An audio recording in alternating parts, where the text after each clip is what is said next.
नमस्कार मैत्रिणींनो, कांचन रोसे घरमध्ये आपलं सर्वांचं स्वागत. महाशिवरात्री निमित्त सर्वांना शुभेच्छा. आणि महाशिवरात्री निमित्त आपण आज बनवलेली आहे महाशिवरात्री स्पेशल थाळी, उपवासाची थाळी. तर कशी बघा. मस्त साबुदाणा खिचडी, रताळ्याचा शिरा, साबुदाण्याची खीर, आमटी, दही आणि सोबतच मीठ आणि लिंबू. तर ही थाळी कशी बनवायची ते आता पूर्ण रेसिपी तुम्ही बघा. नमस्कार मैत्रिणींनो, कांचन रसोई घरमध्ये आपलं स्वागत आहे. आणि कांचन रसोई घरमध्ये आज बनणार आहे महाशिवरात्री स्पेशल थाळी. तर महाशिवरात्री आलेली आहे आता, तर आपण मस्त महाशिवरात्रीला छान छान उपवासासाठी, म्हणजे काही जण निरंकार करतात, काही जण खाऊन करतात. तर जे जास्त खवय्ये आहेत त्यांच्यासाठी आपण आज थाळी बनवणार आहे. तर थाळी बनवण्यासाठी आपल्याला आता कोणते पदार्थ बनवायचे आहे आणि साहित्य काय काय लागणार आहे ते बघूया. चला, आपण बनवला आहे हा रताळा, मी उकडून घेतलेला आहे सोलून. रताळ्याचा शिरा बनवणार आहे, त्याच्यासाठी हे काजू बदाम आणि साबुदाण्याची खीर बनवणार आहे. तर मी हा साबुदाणा दुपारपासून भिजू घातलेला आहे, 2 तास पूर्वी भिजू घालायचा. हे आहे केशरवालं दूध, हे आहे मिल्क पावडर, काजू बदाम आणि किशमिश आणि हे दूध. तर मिल्क पावडर नसलं तरी चालेल, मी फक्त घट्टपणा येण्यासाठी वापरणार आहे. अजून साखर, खिरीसाठी साखर. आणि हे आहे आपल्याला साबुदाण्याची खिचडी बनवायची आहे. तर हा मी साबुदाणा भिजत घातलेला आहे. साबुदाणा, शेंगदाणे, आपल्याला बटाटा लागणार आहे आणि हिरवी मिरची लागणार आहे. आणि आमटीसाठी आपल्याला शेंगदाणे, हिरवी मिरची आणि दही हे आमटीचं साहित्य आहे. तर आपण आता सगळे 4 पदार्थ बनवणार आहे. तर याचं तुम्ही साहित्य बघितलेलं आहे. चला, आता मी अगोदर हा साबुदाणा जरी भिजलेला आहे तर थोडा आपल्याला शिजू द्यायचा आहे, थोडा गाळ होऊ द्यायचा आहे. तर मी हा साबुदाणा शिजत टाकते, त्याच्यानंतर आपण एक एक पदार्थ बनवून घेऊया. तर एकीकडे आपला साबुदाणा पण शिजला जातो आणि एकीकडे आपलं आता तूप घालू आपण. एकदम छान मस्त गावरान तूप आहे. आता हे थोडा साबुदाणा घालू आपण, 1 वाटी. तर आपल्याला किती क्वांटिटीमध्ये खीर करायची आहे, आपल्याला किती जणांची करायची आहे त्यानुसार तुम्ही साबुदाणा वापरायचा. ठीक आहे. तर छान मस्त थोडा परतून घ्यायचा आहे हा तुपामध्ये. तर बघा, छान मस्त थोडा तुपामध्ये किंचित काहीतरी तूप लागलेलं आहे त्याला. आणि आपण याला थोडं पाणी वापरू. तर साधारण 1 ग्लास पाणी टाकलेलं आहे मी. आता हे छान मस्त पूर्ण शिजू देऊया, पूर्ण पाणी आटू देऊया साबुदाणा. आता पूर्ण थोडा शिजू देऊ आपण साबुदाणा. तोपर्यंत आपण आता शिरा बनवून घेऊया. तर हे पूर्ण आपण असे बारीक करून घेऊया छान मस्त. आणि हे ऑलरेडीच थोडे हे असतात ना गोड, त्यामुळे एकदम छान मस्त. तसे मुलं खात नाही, तर एकदम छान शिरा, असं छान मिठाईसारखा शिरा लागतो याचा. रताळे मी आता छान मस्त बारीक करून घेतलेले आहे. आणि हे रताळे तसे खात नाही मुलं, कारण थोडे हार्ड असतात, चावत नाही मुलांना लवकर. तर आणि रताळ्याला दुसरं पण एक नाव आहे स्वीट पोटॅटो. तर मुलं एकदम आवडीनं खातात. असा शिरा जर दिला तर पेठासारखा लागतो त्यांना. मुलांना कसे गोडच पाहिजे. 1 चमचा तूप घालूया.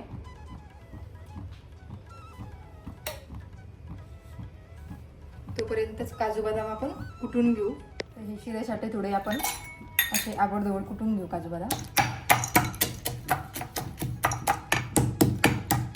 तर या तुपामध्ये आपण आता काजू बदाम टाकूया. असे थोडे आबडधोबडच केलेले आहे, एकदम भारी लागते ते शिऱ्यामध्ये. थोडे लालसर होऊ द्यायचे. तर कसं आता हे प्लेन जर खायचं म्हटलं तर मुलांना असं वेगळं वाटतं की काय केलं. असं थोडं त्याच्यावर सजावट काजू बदाम असते की एकदम छान मस्त खायला पण मुलांना मज्जा येते मस्त छान. आता हे थोडंसं लाल झालेलं आहे, तर आपण हे आता टाकून घेऊया रताळ्याचं मिश्रण.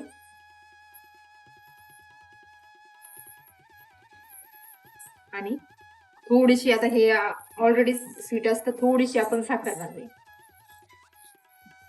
तर हे अर्धा किलो रताळे आहे, तर मी अर्धीच वाटी साखर घातलेली आहे. अर्धी वाटी म्हणजे एकदम छोटी वाटी आहे. छान मस्त आता याला परतून घेऊया.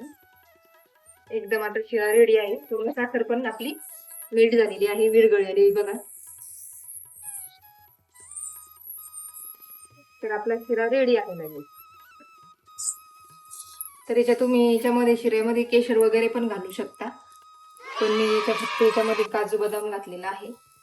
आता मी केशर खिरीला वापरणार आहे. त्यामुळे याच्यामध्ये ते टाकलेलं नाही. कोणी कलर पण वापरतं, पण आपण आता ही उपवासाची थाळी असल्यामुळे ओरिजिनलच आपण जे आहे तेच दाखवायचं. तर बघा असा शिरा आपला बनवून रेडी झालेला आहे. तर आपण आता थोडं आता दुसरं साहित्य म्हणजे पदार्थ दुसरा आपण हे झाकून ठेवूया. तर बघू आपण आता हा साबुदाणा पूर्ण शिजलेला आहे का.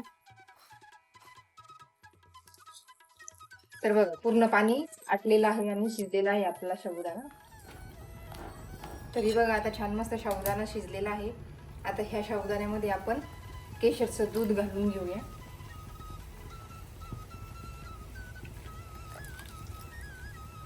हे आपल्याला जसं हे पाहिजे गाढ म्हणजे घट्ट पातळ त्या प्रकारे आपण दूध घालून घ्यायचं. आणि ही जी मिल्क पावडर घेतलेली आहे ही घालून घेऊया आणि छान हलवायचं. गोळे होऊ द्यायचे नाही. याला फक्त एकदम छान चव येते आणि घट्ट होते लवकर खीर आपली मिल्क पावडरने, आणि उपवासाला पण चालते ती. थोडं काहीतरी वेगवेगळ्या पद्धतीनं केलं तर छान मस्त खाणाऱ्याला पण मज्जा येते, काहीतरी वेगळी चव टेस्ट.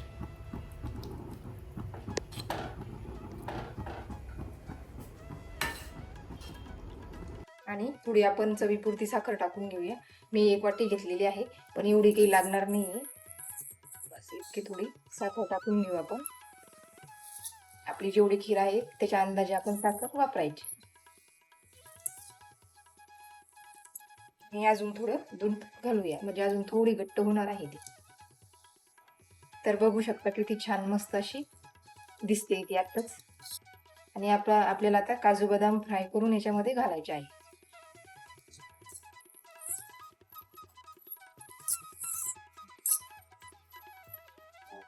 तर बघू शकता किती छान मस्त असं एकदम छान सुगंध येत आहे. आता हे आपण थोडं बनवू मस्त फ्राय करूया. आणि खिरीमध्ये एकदम भारी लागते ड्रायफ्रूट्स.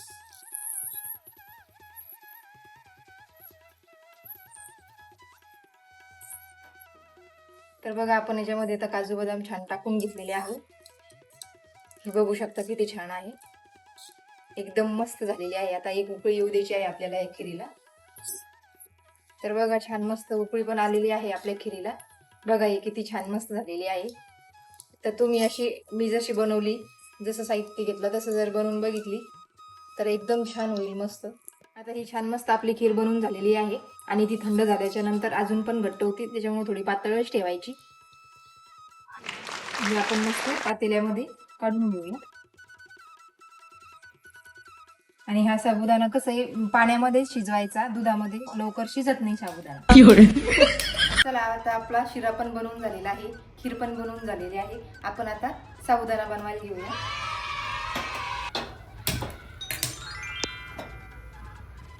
छान मस्त आता साबुदाणा बनवून घेऊया. आणि आपली आमटी मस्त तिखट सोबत गोड आणि गोड सोबत तिखट असलं तर मज्जा येते छान. आपण हे शेंगदाण्याचा कूट करून घेऊया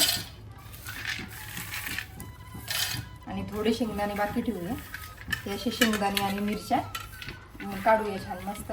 आणि ही जी पद्धत आहे ना, मी अगोदर सगळं म्हणजे नुसतं अशा काटायची मिरच्या आणि टाकून द्यायची आपलं साधं एकदम. पण हे आमच्या आईचं म्हणजे माझ्या सासूबाईचं पद्धत आहे, तर त्यांचंच शिकलेले आहे मी. साबुदाणा कसं बनवायचं एकदम छान बनवत होत्या त्या, तर मी तीच बनवून झालेलं आहे. आणि हे अगोदरच मी शेंगदाणे मस्त छान भाजून घेतलेले आहे आणि एकदम थंडे पण झालेले आहे.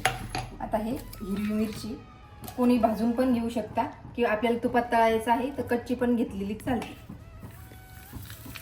आणि थोडे वरतून शेंगदाणे थोडंसं मीठ टाकून घेऊया. तर बघा हे असं थोडं ठोकर ठेवायचं म्हणजे आवड ठेवायची आहे मिरची आणि शेंगदाणे. आपण याच्यामध्ये तूप घालूया 2 चमचे.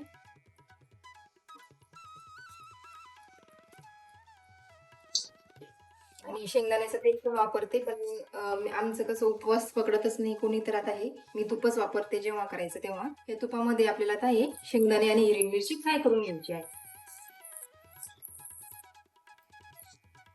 तर बघा छान मस्त असं लाल करून घ्यायचं आहे मिश्रण मिरचीचं आणि शेंगदाण्याचं तुपामध्ये झालेलं आहे फ्राय. तर आपण याच्यामध्ये आता साबुदाणा टाकू. तर बघा छान मस्त साबुदाणा हा याच्यामध्ये फ्राय करून घ्यायचा आणि हे शेंगदाणे पण टाकून घ्यायचे, कोट शेंगदाण्याचं, आणि आपलं चवीपुरतं मीठ. छान आता याला एक मस्त मिश्रण करून घ्यायचं, एकजीव करून घ्यायचे. आता हे पूर्ण शेंगदाणे, आपला हिरवी मिरचीचं शेंगदाण्याचं मिश्रण आणि आपला साबुदाणा मीठ टाकून छान मस्त मिश्रण करून घ्यायचं. आता थोडं आपण 5 मिनिटं बारीक गॅसवर झाकण ठेवूया. आता आपल्याला याच्यामध्ये अजून बटाटे मिक्स करायचे आहे.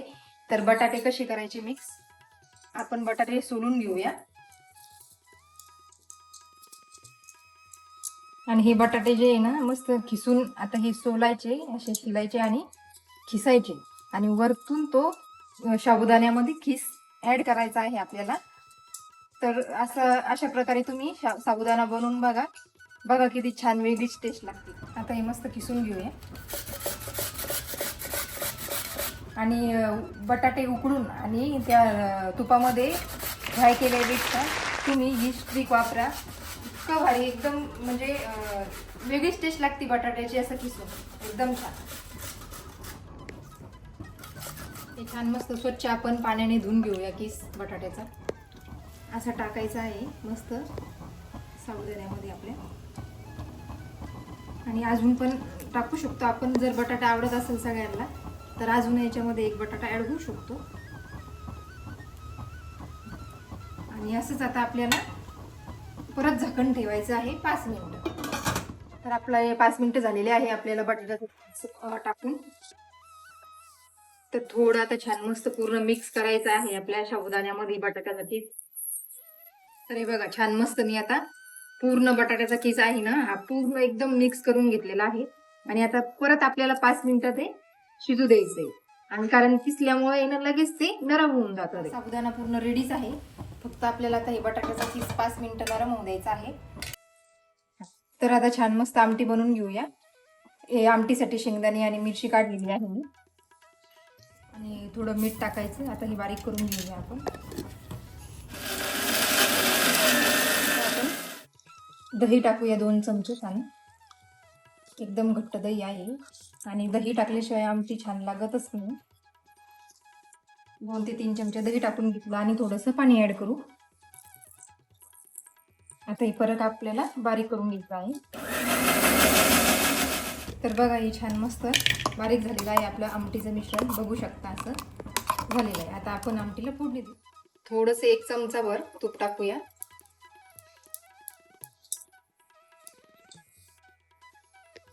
आणि हे आपलं मिश्रण आमटीचं टाकून देऊया फोडणी.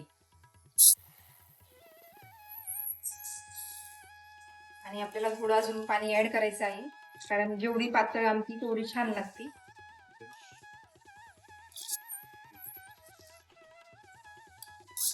तर बघू शकता अशी पातळ पाहिजे आमटी.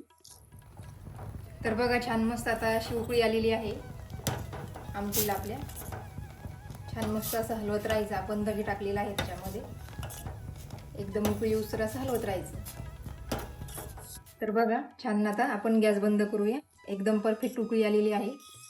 आता आपली आमटी पण तयार आहे. तर आपलं पूर्ण रेडी आहे. आता साबुदाणा खिचडी, आमटी, रताळ्याचा शिरा आणि खीर साबुदाण्याची पूर्णपणे आपले पूर्ण साहित्य रेडी आहे पदार्थ. आता आपण थाळी पूर्ण महाशिवरात्री स्पेशल थाळी सजवून. तर छान मस्त आता थाळी आपण बनवू लागलेलं आहे. छान थाळी तयार करून घेऊया.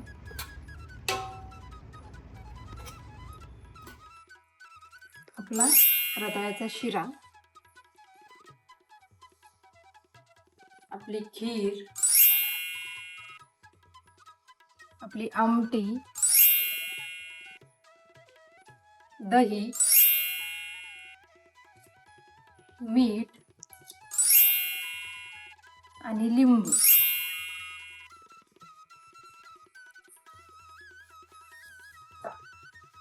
तर महाशिवरात्री थाळी एकदम रेडी आहे. तर बघा साबुदाणा खिचडी, रताळ्याचा शिरा आणि साबुदाण्याची खीर मस्त एकदम छान झालेली, आमटी, दही, लिंबू आणि मीठ. तर बघू शकता किती छान मस्त महाशिवरात्री स्पेशल थाळी झालेली आहे. आणि महाशिवरात्रीला कसे महादेवाचं ध्यान वगैरे करतात आणि उपवास धरतात. तर कोणी निरंकार पकडतं, कोणाला जमत नाही निरंकार. तर अशा पद्धतीनं समजा कोणाला गोड जर आवडत असेल तर अशी खीर करून बघा आणि शिरा करून बघा. आणि तिखट काही वगैरे असं आवडत तर आमटी आणि साबुदाणा खिचडी करून बघा. तर माझी पद्धत कशी वाटली पूर्ण व्हिडिओ बघा. चॅनलला लाईक करा, कमेंट करा, शेअर करा, सबस्क्राईब करा आणि सबस्क्राईब करून बेल आयकॉनवर क्लिक करा म्हणजे माझे नवनवीन असे छान छान तुम्हाला रेसिपीज आणि व्हिडिओ येऊन जातील. धन्यवाद.